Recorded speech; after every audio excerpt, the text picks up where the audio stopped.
গল্প কবিতা পাঠে সকলকে স্বাগত। আজকের গল্প রবীন্দ্রনাথ ঠাকুরের ত্যাগ। ফাল্গুনের প্রথম পূর্ণিমায় আম্রমুকুলের গন্ধ লইয়া নববসন্তের বাতাস বহিতেছে। পুষ্করিণী তীরের একটি পুরাতন লিচু গাছের ঘন পল্লবের মধ্য হইতে একটি নিদ্রাহীন অশ্রান্ত পাপিয়ার গান মুখুজ্জেদের বাড়ির একটি নিদ্রাহীন শয়নগৃহের মধ্যে গিয়া প্রবেশ করিতেছে। হেমন্ত কিছু চঞ্চলভাবে কখনো তার স্ত্রীর একগুচ্ছ চুল খোঁপা হইতে বিশ্লিষ্ট করিয়া লইয়া আঙুলে জড়াইতেছে, কখনো তাহার বালাতে চুড়িতে সংঘাত করিয়া ঠুং ঠুং শব্দ করিতেছে, কখনো তাহার মাথার ফুলের মালাটা টানিয়া সস্থান চ্যুত করিয়া তাহার মুখের উপর আনিয়া ফেলিতেছে। সন্ধ্যাবেলাকার নিস্তব্ধ ফুলের গাছটিকে সচেতন করিয়া তুলিবার জন্য বাতাস যেমন একবার এপাশ হইতে একবার ওপাশ হইতে একটু আধটু নাড়াচাড়া করিতে থাকে, হেমন্তের কতকটা সেই ভাব। কিন্তু কুসুম সম্মুখের চন্দ্রালোক প্লাবিত অসীম শূন্যের মধ্যে দুই নেত্রকে নিমগ্ন করিয়া দিয়া স্থির হইয়া বসিয়া আছে। স্বামীর চাঞ্চল্য তাহাকে স্পর্শ করিয়া প্রতিহত হইয়া ফিরিয়া যাইতেছে। অবশেষে হেমন্ত কিছু অধীরভাবে কুসুমের দুই হাত নাড়া দিয়া বলিল, কুসুম, তুমি আছো কোথায়? তোমাকে যেন একটা মস্ত দূরবীন কষিয়া বিস্তর ঠাহর করিয়া বিন্দুমাত্র দেখা যাইবে, এমনই দূরে গিয়া পড়িয়াছ। আমার ইচ্ছা তুমি আজ একটু কাছাকাছি এসো, দেখো দেখি কেমন চমৎকার রাত্রি। কুসুম শূন্য হইতে মুখ ফিরাইয়া লইয়া স্বামীর মুখের দিকে রাখিয়া কহিল, এই জ্যোৎস্না রাত্রি, এই বসন্তকাল, সমস্ত এই মুহূর্তে মিথ্যা হইয়া ভাঙিয়া যাইতে পারে এমন একটা মন্ত্র আমি জানি। হেমন্ত বলিল, যদি জানো তো সেটা উচ্চারণ করিয়া কাজ নাই, বরং এমন যদি কোনো মন্ত্র জানা থাকে যাহাতে সপ্তাহের মধ্যে 3-4 রবিবার আসে, কিংবা রাত্রিটা বিকাল 5টা 5:30 পর্যন্ত টিকিয়া যায়, তো তাহা শুনিতে রাজি আছি বলিয়া কুসুমকে আরেকটু টানিয়া লইতে চেষ্টা করিল। কুসুম সে আলিঙ্গন পাশে ধরা না দিয়া কহিল, আমার মৃত্যুকালে তোমাকে যে কথাটা বলিব মনে করিয়াছিলাম, আজ তাহা বলিতে ইচ্ছা করিতেছে। আজ মনে হইতেছে তুমি আমাকে যত শাস্তি দাও না কেন আমি বহন করিতে পারিব। শাস্তি সম্বন্ধে জয়দেব হইতে শ্লোক আওড়াইয়া হেমন্ত একটা রসিকতা করিবার উদ্যোগ করিতেছিল। এমন সময় শোনা গেল একটি ক্রুদ্ধ চটি জুতার চটাচট শব্দ নিকটবর্তী হইতেছে। হেমন্তের পিতা হরিহর মুখুজ্জের পরিচিত পদশব্দ। হেমন্ত শশব্যস্ত হইয়া উঠিল। হরিহর দ্বারের নিকট আসিয়া ক্রুদ্ধ গর্জনে কহিল, হেমন্ত, বউকে এখনই বাড়ি হইতে দূর করিয়া দাও। হেমন্ত স্ত্রীর মুখের দিকে চাহিল। স্ত্রী কিছুই বিস্ময় প্রকাশ করিল না, কেবল দুই হাতের মধ্যে কাতরে মুখ লুকাইয়া আপনার সমস্ত বল এবং ইচ্ছা দিয়া আপনাকে যেন লুপ্ত করিয়া দিতে চেষ্টা করিল। দক্ষিণে বাতাসে পাপিয়ার স্বর ঘরে প্রবেশ করিতে লাগিল, কাহারও কানে গেল না। পৃথিবী এমন অসীম সুন্দর, অথচ এত সহজেই সমস্ত বিকল হইয়া যায়। হেমন্ত বাহির হইতে ফিরিয়া আসিয়া স্ত্রীকে জিজ্ঞাসা করিল, সত্য কি? স্ত্রী বলিল, সত্য? এতদিন বলো নাই কেন? অনেকবার বলিতে চেষ্টা করিয়াছি, বলিতে পারি নাই, আমি বড় পাপিষ্ঠা। তবে আজ সমস্ত খুলিয়া বলো। কুসুম গম্ভীর দৃঢ় স্বরে সমস্ত বলিয়া গেল, যেন অটল চরণে ধীর গতিতে আগুনের মধ্যে দিয়া চলিয়া গেল। কতখানি দগ্ধ হইতেছিল কেহ বুঝিতে পারিল না। সমস্ত শুনিয়া হেমন্ত উঠিয়া গেল। কুসুম বুঝিল যে স্বামী চলিয়া গেল সে স্বামীকে আর ফিরিয়া পাইবে না, কিন্তু আশ্চর্য মনে হইল না। এ ঘটনাও যেন অন্যান্য দৈনিক ঘটনার মতো অত্যন্ত সহজভাবে উপস্থিত হইল। মনের মধ্যে এমন একটা শুষ্ক অসারতার সঞ্চার হইয়াছে। কেবল পৃথিবীকে এবং ভালোবাসাকে আগাগোড়া মিথ্যা এবং শূন্য বলিয়া মনে হইল। এমনকি হেমন্তের সমস্ত অতীত ভালোবাসার কথা স্মরণ করিয়া অত্যন্ত নীরস কঠিন নিরানন্দ হাসি একটা খড়ধার নিষ্ঠুর ছুরির মতো তাহার মনের এক ধার হইতে আর এক ধার পর্যন্ত একটি দাগ রাখিয়া দিয়া গেল। বোধ করি সে ভাবিল, যে ভালোবাসাকে এতখানি বলিয়া মনে হয়, এত আদর, এত গাঢ়তা, যাহার তিলমাত্র বিচ্ছেদ এমন মর্মান্তিক, যাহার মুহূর্তমাত্র মিলন এমন নিবিড় আনন্দময়, যাহাকে অসীম অনন্ত বলিয়া মনে হয়, জন্ম জন্মান্তরেও যাহার অবসান কল্পনা করা যায় না, সেই ভালোবাসা এইটুকুর উপর নির্ভর। সমাজ যেমনি একটু আঘাত করিল, অমনি অসীম ভালোবাসা চূর্ণ হইয়া এক মুষ্টি ধুলি হইয়া গেল। হেমন্ত কম্পিত স্বরে এই কিছু পূর্বে কানের কাছে বলিতেছিল, চমৎকার রাত্রি। সে রাত্রি তো এখনো শেষ হয় নাই, এখনো সেই পাপিয়া ডাকিতেছে, দক্ষিণের বাতাস মশারি কাঁপাইয়া যাইতেছে, এবং জ্যোৎস্না সুখশ্রান্ত সুপ্ত সুন্দরীর মতো বাতায়নবর্তী পালঙ্কের এক প্রান্তে নীলীন হইয়া পড়িয়া আছে। সমস্তই মিথ্যা। ভালোবাসা আমার অপেক্ষাও মিথ্যাবাদিনী, মিথ্যাচারিণী। পরদিন প্রভাতেই অনিদ্রা শুষ্ক হেমন্ত পাগলের মতো হইয়া প্যারীশঙ্কর ঘোষালের বাড়িতে গিয়া উপস্থিত হইল। প্যারীশঙ্কর জিজ্ঞাসা করিল, কি হে বাপু, কি খবর? হেমন্ত মস্ত একটা আগুনের মতো যেন দাও দাও করিয়া জ্বলিতে জ্বলিতে কাঁপিতে কাঁপিতে বলিল, তুমি আমাদের জাতি নষ্ট করিয়াছ, সর্বনাশ করিয়াছ, তোমাকে ইহার শাস্তি ভোগ করিতে হইবে। বলিতে বলিতে তাহার কণ্ঠ রুদ্ধ হইয়া আসিল।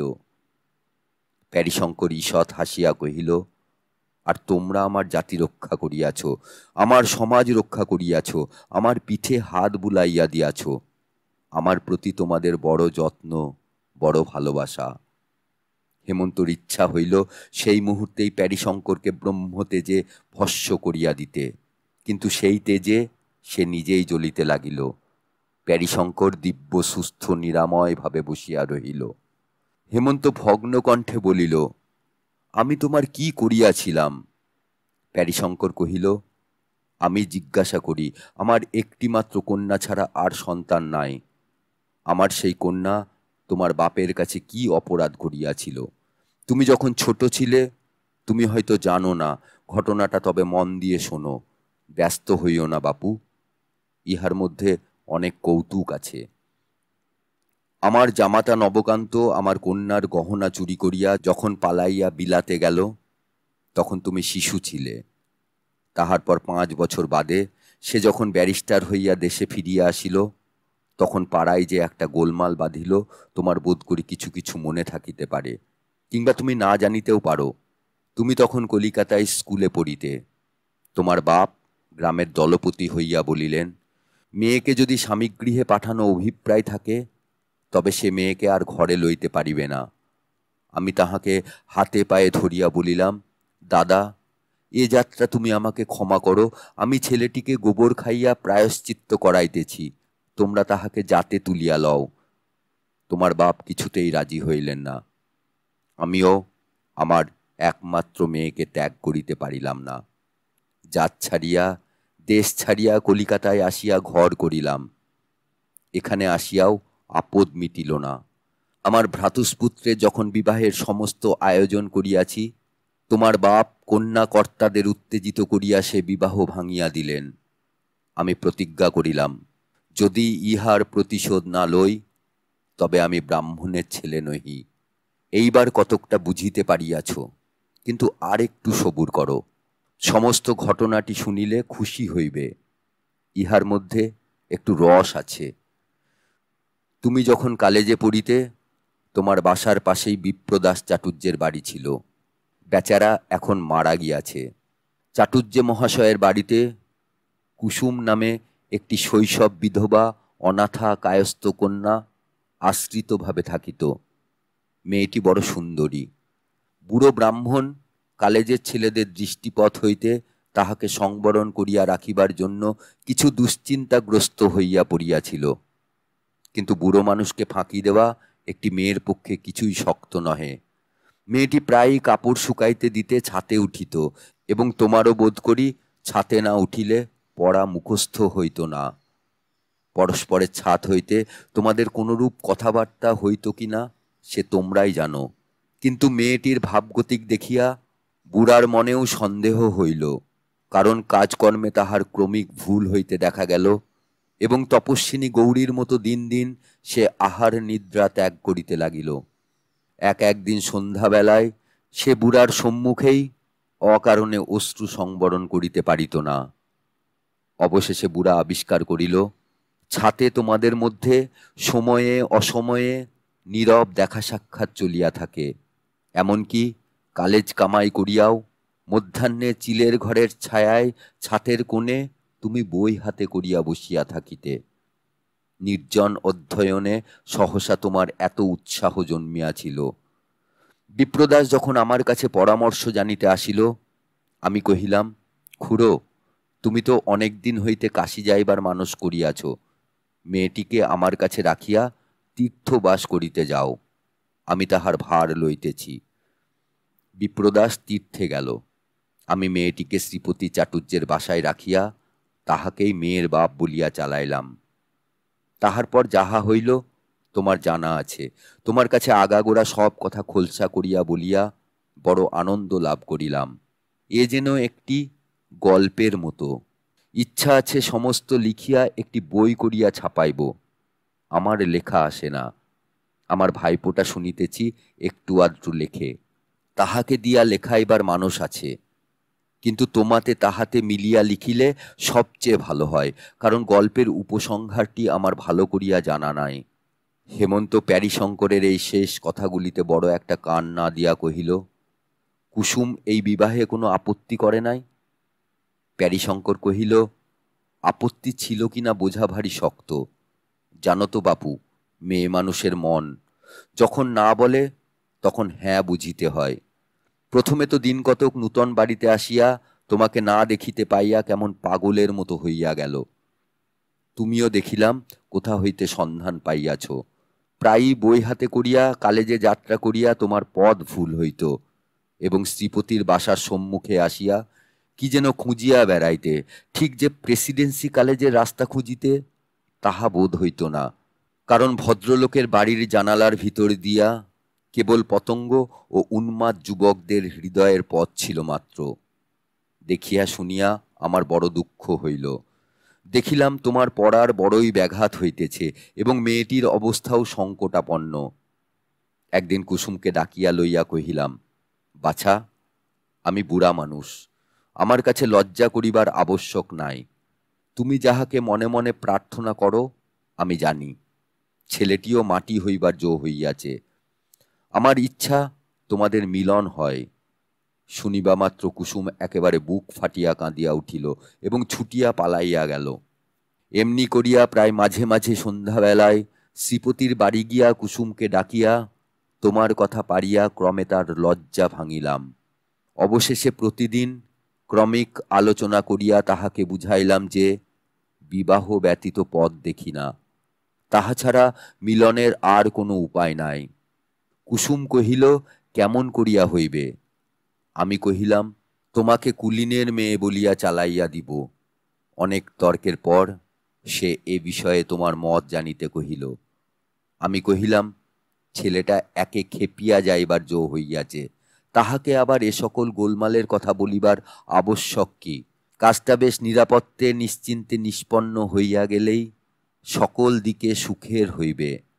বিশেষত এ কথা যখন কখনো প্রকাশ হইবার কোনো সম্ভাবনা নাই, তখন বেচারাকে কেন গায়ে পড়িয়া চিরজীবনের মতো অসুখী করা? কুসুম বুঝিল কি বুঝিল না আমি বুঝিতে পারিলাম না।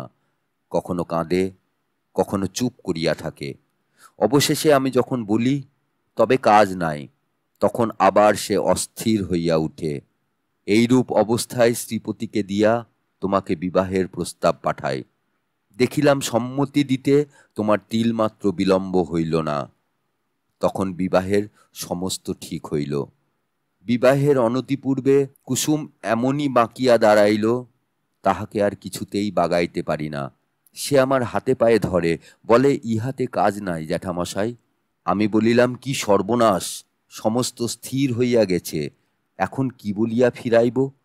কুসুম বলে, তুমি রাষ্ট্র করিয়া দাও, আমার হঠাৎ মৃত্যু হইয়াছে, আমাকে এখান হইতে কোথাও পাঠাইয়া দাও। আমি বলিলাম, তাহা হইলে ছেলেটির দশা কি হইবে? তাহার বহুদিনের আশা কাল পূর্ণ হইবে বলিয়া সে স্বর্গে চড়িয়া বসিয়াছে। আজ আমি হঠাৎ তাহাকে তোমার মৃত্যু সংবাদ পাঠাইব, আবার তাহার পরদিন তোমাকে তাহার মৃত্যু সংবাদ পাঠাইতে হইবে, এবং সেই দিন সন্ধ্যাবেলায় আমার কাছে তোমার মৃত্যু সংবাদ আসিবে। আমি কি এই বুড়া বয়সে স্ত্রী হত্যা ব্রহ্মহত্যা করিতে বসিয়াছি? তাহার পর শুভ লগ্নে শুভ বিবাহ সম্পন্ন হইল। আমি আমার একটা কর্তব্য দায় হইতে অব্যাহতি পাইয়া বাঁচিলাম। তাহার পর কি হইল তুমি জানো। হেমন্ত কহিল, আমাদের যাহা করিবার তাহা তো করিলেন, আবার কথাটা প্রকাশ করিলেন কেন? প্যারীশঙ্কর কহিলেন, দেখিলাম তোমার ছোট ভগ্নীর বিবাহের সমস্ত স্থির হইয়া গেছে। তখন মনে মনে ভাবিলাম, একটা ব্রাহ্মণের জাত মারিয়াছি, কিন্তু সে কেবল কর্তব্যবোধে। আবার আর একটা ব্রাহ্মণের জাত মারা পড়ে, আমার কর্তব্য এটা নিবারণ করা। তাই তাহাদের চিঠি লিখিয়া দিলাম। বলিলাম, হেমন্ত যে শূদ্রের কন্যা বিবাহ করিয়াছে তাহার প্রমাণ আছে। হেমন্ত বহু কষ্টে ধৈর্য সংবরণ করিয়া কহিল, এই যে মেয়েটিকে আমি পরিত্যাগ করিব, ইহার দশা কি হইবে? আপনি ইহাকে আশ্রয় দিবেন? প্যারীশঙ্কর কহিলেন, আমার যাহা কাজ তাহা আমি করিয়াছি। এখন পরের পরিত্যক্ত স্ত্রীকে পোষণ করা আমার কর্ম নহে। ওরে, হেমন্তবাবুর জন্য বরফ দিয়া এক গ্লাস ডাবের জল লইয়া আয়, আর পান আনিস। হেমন্ত এই সুশীতল আতিথ্যের জন্য অপেক্ষা না করিয়া চলিয়া গেল। কৃষ্ণপক্ষের পঞ্চমী, অন্ধকার রাত্রি, পাখি ডাকিতেছে না। পুষ্করিণীর ধারের লিচু গাছটি কালো চিত্রপটের উপর গাঢ়তর কালির দাগের মতো লেপিয়া গেছে। কেবল দক্ষিণের বাতাস এই অন্ধকারে অন্ধভাবে ঘুরিয়া ঘুরিয়া বেড়াইতেছে, যেন তাহাকে নিশিতে পাইয়াছে। আর আকাশের তারা নির্নিমেষ সতর্ক নেত্রে প্রাণপণে অন্ধকার ভেদ করিয়া কি একটা রহস্য আবিষ্কার করিতে প্রবৃত্ত আছে। শয়ন গৃহে দীপ জ্বালা নাই। হেমন্ত বাতায়নের কাছে খাটের উপরে বসিয়া সম্মুখের অন্ধকারের দিকে চাহিয়া আছে। কুসুম ভূমিতলে দুই হাতে তাহার পা জড়াইয়া পায়ের উপর মুখ রাখিয়া পড়িয়া আছে। সময় যেন স্তম্ভিত সমুদ্রের মতো স্থির হইয়া আছে, যেন অনন্ত নিশীথিনীর উপর অদৃষ্ট চিত্রকর এই একটি চিরস্থায়ী ছবি আঁকিয়া রাখিয়াছে। চারিদিকে প্রলয়, মাঝখানে একটি বিচারক এবং তাহার পায়ের কাছে একটি অপরাধিনী। আবার চটি জুতার শব্দ হইল। হরিহর মুখুজ্জে দ্বারের কাছে আসিয়া বলিলেন, অনেকক্ষণ হইয়া গিয়াছে, আর সময় দিতে পারি না, মেয়েটাকে ঘর হইতে দূর করিয়া দাও। কুসুম এই স্বর শুনিবা মাত্র একবার মুহূর্তের মতো চিরজীবনের স্বাদ মিটাইয়া হেমন্তের দুই পা দ্বিগুণতর আবেগে চাপিয়া ধরিল। চরণ চুম্বন করিয়া পায়ের ধুলা মাথায় লইয়া পা ছাড়িয়া দিল। হেমন্ত উঠিয়া গিয়া পিতাকে বলিল, আমি স্ত্রীকে ত্যাগ করিব না। হরিহর গর্জিয়া উঠিয়া কহিলেন, জাত খোয়াইবি। হেমন্ত কহিল, আমি জাত মানি না। তবে তুই শুদ্ধ দূর হয়ে যা।